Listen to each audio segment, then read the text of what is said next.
We're continuing in chapter 4, The Lost Parent, page 84. Early death robs a child of a real experience with a mother or a father.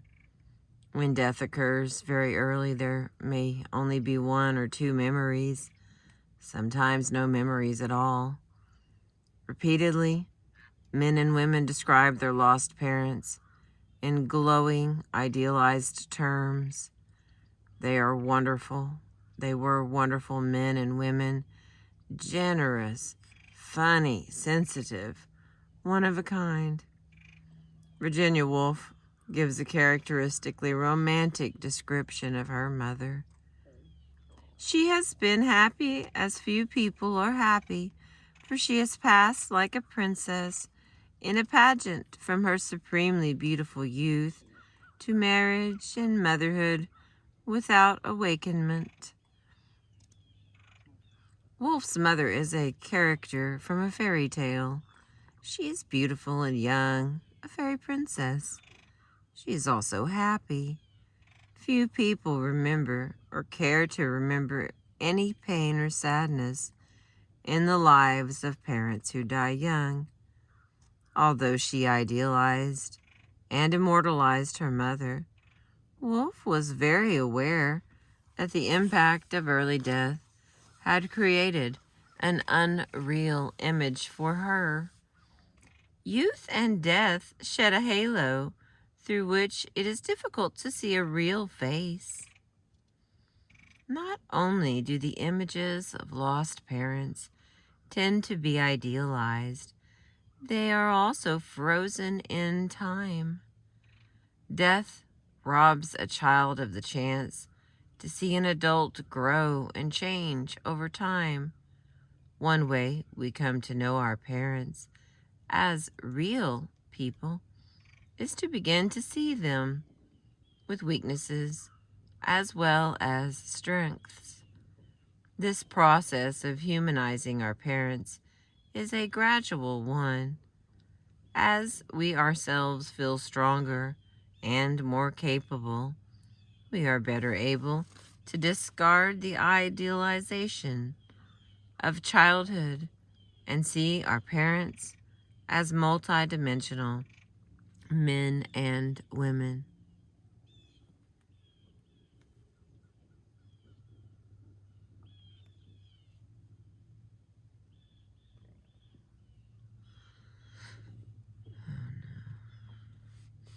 When parents die young, this process of coming to see our parents as real people is aborted. The idealized parent of childhood is frozen in our memory. Many people commented that one of the worst aspects of early death was that it robbed them of a chance to know a changing and more fully human parent. When the parent remains forever young, a child may actually develop a myth of eventual reunion. Author Bruce Duffy, whose mother died when he was 11, says, "I was nearly 38, the age my mother was when she died. I guess I had always imagined that at 38 we would converge, my mother and I, catching her in age after 27 years of pursuit. I thought at last I might better understand her life and what she felt when she left.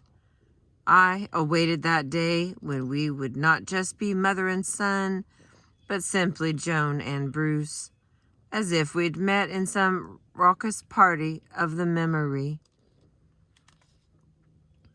Children invent not only a perfect idealized parent, but also a parent who meets their particular and unique needs, a parent perfectly matched to their own developmental requirements. Troy's mother died when he was an adolescent, a boy beginning to rebel against the traditional values of his conservative Southern family. Troy wore his hair long, smoked marijuana, spent hours writing poetry, and became intrigued by his own awakening bisexuality. Throughout his late adolescence and his early 20s, Troy comforted himself with the vision of his mother. She was a free spirit, a rebellious woman far ahead of her time, who would have supported her son and understood his own search for identity. Troy invented a mother whose personality and whose acceptance would allow him to explore his own developing self in a variety of directions. Almost 25 years after her death, when Troy was packing up his father's home, he discovered a box of letters written by his mother. In the letters, his mother talked about her traditional values, her devout Christian faith, and her desire for a stable and conventional home. The woman who emerged from the letters was very different from the lively, free spirit Troy had imagined.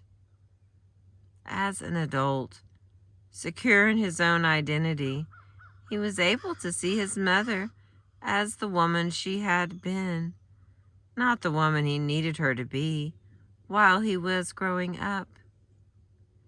Because Liz was only 4 when her mother died, she was left with few memories.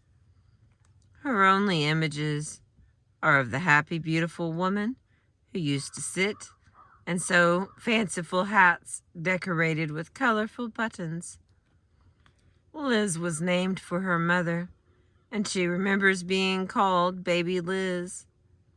After her mother's death, Liz spent time as a child imagining that she had been the treasured and loved child of this woman who had died so young. Liz's father was overwhelmed by his wife's death, and he quickly remarried, this time to a prim and sour woman. Liz desperately needed to hold on to an image of a happy, loving mother, a mother who would have been able to embrace not only her, but life as well. Liz can clearly remember hearing her stepmother's repeated admonition, Liz, don't ever marry a man with children. It will ruin your marriage. Liz was not very old before she realized that her stepmother saw children in general, and her in particular, as a burden. When she imagined her own mother, Liz envisioned a woman who would not only have loved being a mother, but would also have loved her dearly. It was not until she was herself a woman, well into midlife, that Liz felt secure enough to begin to dismantle the myth of her happy and perfect mother. Liz went on a quest to discover just who her mother really was. She looked at old pictures and questioned relatives who knew her mother. Liz discovered not the happy mother of her imagination, but rather a woman who was depressed and burdened, one who had never recovered from earlier losses herself.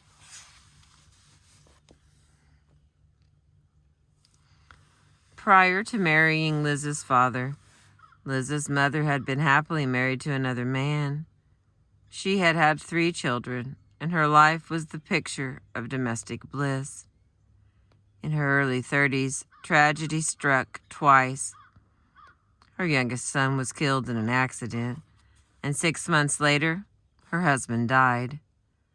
In the letters and mementos that Liz uncovered, she came to know her mother's anguish and pain at the loss of both her child and her husband.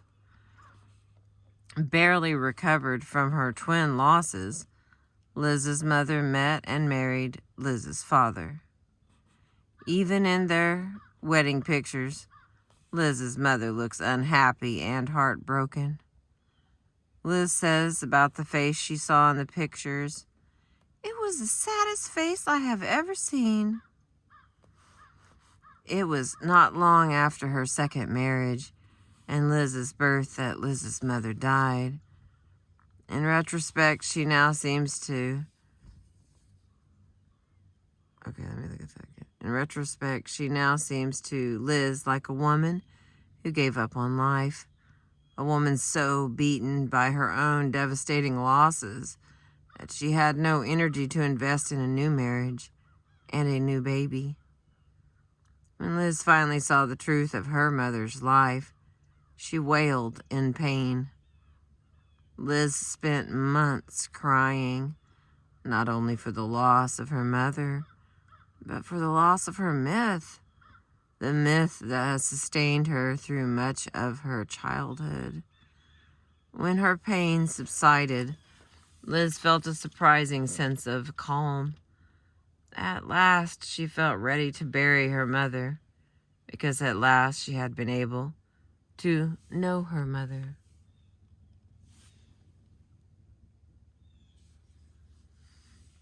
Both Troy and Liz invented and nurtured images of ideal parents because they needed to in order to survive in a hostile world. For the same reason, some children use the occurrence of premature death to repair the image of a parent they knew to be less than ideal, to create, as one woman said, a new and better version of my father. Eleanor Roosevelt lost both of her parents before she was 10 years old. Despite a contrary reality, she transformed her father into an ideal parent. He dominated my life as long as he lived and was the love of my life for many years after he died. With my father, I was perfectly happy. He was the center of my world, and all around him loved him.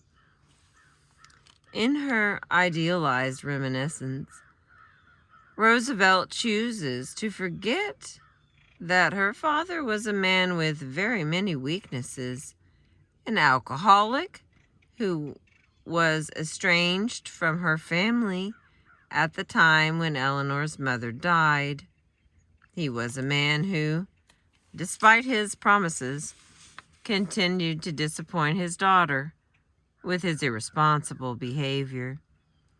Many promised visits, for example, failed to materialize because of his drunken binges. Death gave Eleanor Roosevelt the opportunity to create the father she wanted. A poem that Roosevelt carried with her years later, after the discovery of her husband's infidelities, gives a clue to her myth-making capacities. Take a little drink before I read a poem.